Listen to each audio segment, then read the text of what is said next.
Guess who's back? Welcome back to the channel. Today we have a video on how do the Dallas Cowboys have the perfect first round. Before we get into that, just want to ask you to subscribe to the channel. Like RJ said last time, we demand you to subscribe to the channel. But if you like NFL content and the Dallas Cowboys content, we have a lot coming down the pipe, so stay tuned. But getting back to the gist of the video, how do the Cowboys have a perfect first round, and how do we classify the perfect first round? And basically what we're talking about is that dream player. How is it possible for them to get to that dream player at pick 17? And we've talked about those dream players. RJ's a CD Lamb. I know CJ Henderson is one of his dream players as well, if they were possibly fall there. Mine would be like Javon Kinlaw or Jerry Jeudy. So those are kind of the names we're talking about. We're talking about those pipe dream type players, the top 10 overall players that could somehow make it to 17. So how does that happen? And it's pretty easy whenever you look at it. Is it likely? Probably not. But basically, what's going to have to happen, and I'm going to reference a tweet earlier today from Benjamin Albright. He covers the Broncos. He's an insider. He's been right on a lot of things. He's great. He's a great reporter. He's a great follow on Twitter at Albright NFL. So, like I said, he covers the Broncos. So he was talking about the Broncos, and Broncos fans, they'll tell you that they're looking for a receiver. Ruggs is the guy that I've mocked them for the longest time. I just think it's a perfect fit. So he was talking about them having Sutton already, and then now what's his name, Locke, coming into the picture. Like, he had a good finish the season strong last year. Yeah. So Denver's at pick 15, two before the Cowboys. So he was talking about the Broncos at 15, and he said, let's just do the math. I expect 4 quarterbacks and 4 offensive tackles in the top 14, plus Jeff Okudah, Chase Young, Isaiah Simmons, Derek Brown, and Javon Kinlaw. So in total, that's 13 players right there, without mentioning a single wide receiver. If you're looking at receiver, the Lamb, the Jeudy, the Ruggs. And more, I'll add on to that as far as more information coming out. A lot of teams are getting a lot more higher on CJ Henderson, and honestly, they don't expect him to maybe last possibly past 10. Yeah. 10 to 12. I don't think he lasts past 12. And it makes sense because, like we've talked about before, there's a clear drop-off at corner, whether it's health or just the quality of play. Corner is one of those top 5 positions that you look for, cornerstone positions on your roster. But so right there with the 4 quarterbacks being Joe Burrow, Tua Tagovailoa, Justin Herbert, and Jordan Love. Love is the one question, and we don't know if they're going to go before 17 or in this case 15. 4 offensive tackles, that'd be Jedrick Wills, Tristan Wirfs, Mekhi Becton, and Andrew Thomas. And then plus all the other guys that we talked about, Okudah, Young, Simmons, Brown, Kinlaw. So according to the way he's looking at it, and Albright has sources that think that Kinlaw will probably be gone before 12, if not 12-13 to the 49ers, which came out today that they are looking to replace the loss of DeForest Buckner in the middle of their defense with a guy like Kinlaw. Then he would be gone, one of those players that we mentioned before. So those are the players that are going to have to come off the board for somebody like a CJ Henderson or a Ruggs and a Lamb to fall to the Cowboys at 17. So that's 14 picks. You could conceivably say that the next 3 would be Henderson, Ruggs, Lamb, or whatever combination of the 3 there, and those are the players that would have to go before 17 for one of them to fall. I think the biggest X factor is Jordan Love. There may not be the chance that he goes before 17, and also we've been talking about K'Lavon Chaisson a lot, the LSU edge defender, as a guy that we see going to the Cowboys. But if you really start to think about it, people always say, behind quarterback, what's the next best thing? The guy who gets to the quarterback edge. K'Lavon is probably the clear-cut number 2 edge rusher in this class. Yeah. So there's a chance that he's not there at 17. Maybe somebody values him for his talent and the raw skills that he brings to the table a lot more than we really think right now. That could be the case, and then he's not there. And then that pushes back one of these guys that we're talking about. So there is a possible way for it to happen. Is it likely? Probably not, especially with the way the draft is this year. Like, everybody's going to be wanting to play it safe. Yeah. I'd probably give it like a 25% chance of something actually falling the way that we want it to fall.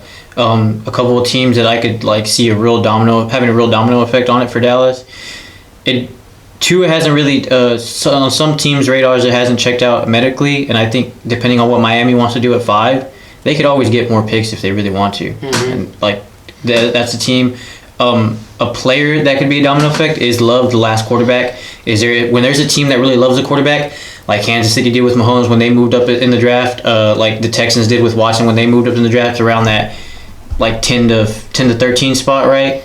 And then so that's kind of the range where you see the top quarterbacks go. After the top quarterbacks go, then there's a guy like Love or maybe Herbert still left, where if a team wants to move up, they can come get him. So I feel like that's a team, Miami, and a player that might result in having players push back, and hopefully that'll lead to Dallas getting one of their dream players, at least for us, for the fans. Yeah, and another thing that people might be saying is like, well, why doesn't Dallas go up? I really don't see. They've never been, in recent history, the type to go up, and especially this year. 17's a good spot. They can't really afford it. They have to make every pick count. So trading away a second or possibly even a third round pick, all of those, their first 3 picks have to be instant starters, guys that you can slot into the team already, because they have a lot of holes to fill. So they don't really have the capital to be moving up.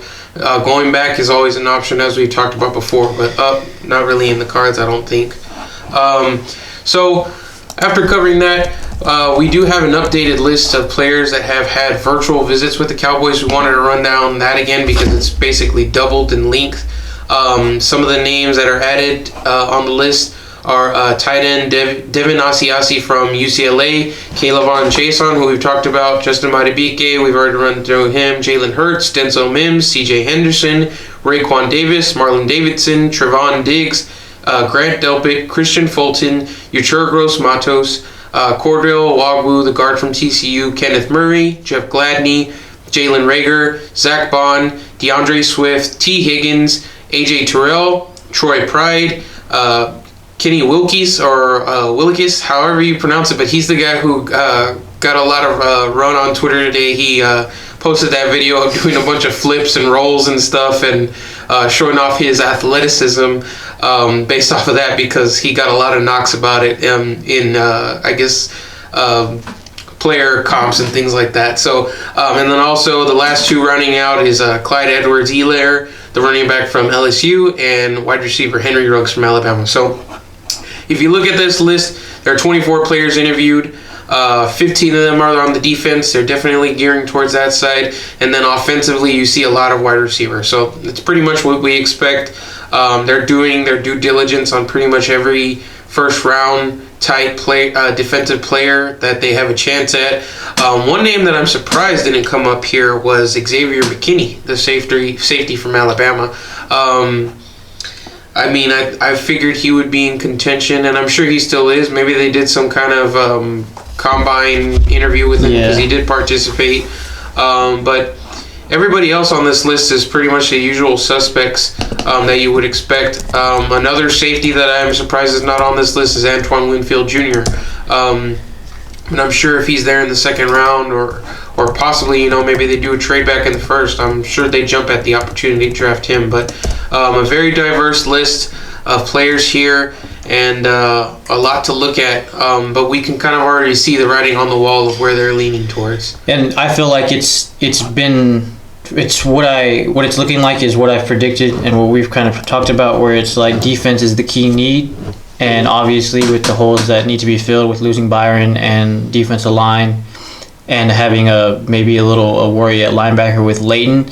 It's if there's a solid defensive player, good defensive player there, then obviously you're going to take him. But if there's a high upside guy that's with the prolific offense in today's game, then you're going to get a guy like Ruggs or Judy or CD to fill that slot void and really just go and score points. And unless somebody like that is there, then I feel like it's going to be a guy like Chason or CJ, or somehow CJ falls, or somebody on the defensive side of the ball. Yeah, we're just over a week away, and there's a lot of excitement, not just, for us as Cowboys fans and NFL fans in general, but I think sports fans. There's not really much to look forward to right now, so there will be a lot of eyeballs tuning in to see what teams do on the big day. And it's gonna be, it's gonna be very interesting.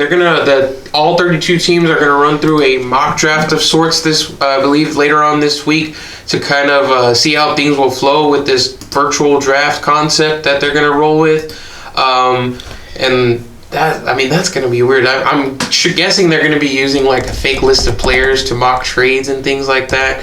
But I think that's going to be the biggest part is trading. There's a lot of moving parts and a lot of people that have to be in communication just on the team side, period, and then communicating with any other team you're going with. Who said that today that San Francisco was high on one of the defensive tackles? I can't remember who it was, but the defensive tackle that they were talking about was Kinlaw. Yeah.